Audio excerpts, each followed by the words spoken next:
За тоа како политичарите си ја сваќаат власта или моќта, може би најдобро зборува начинот на кој ги менаџираат народните пари во предизборната кампања во делот на платеното политичко рекламирање.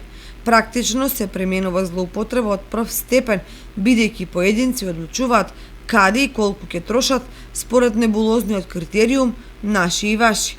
Иако нелогично и контрапродуктивно, партиите од позицијата и опозицијата парите ги насочуваат кон по неколку на нив блиски медиуми. Другите остануваат во чудење како во сопствената држава некој ги игнорира само затоа што немаат свој човек во врхушките да им среди работа и да добијат барем трошки од изборниот колач. Уште поапсурдна е поделбата на националните од една и локалните и регионалните медиуми од друга страна, при што првите се како партиско-политички милjenичиња, а вторите некоректно маргинализирани во секој поглед.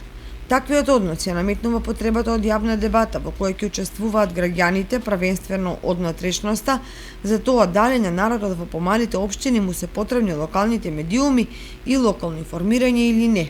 Дотолку повеќе што правото да им пресудуваат никако не смеа да го узурпираат политичките мокници. Инаку сегашното менаџирање на средствата нема логика и дополнително ја подјадува демократијата на централно и особено на локално ниво.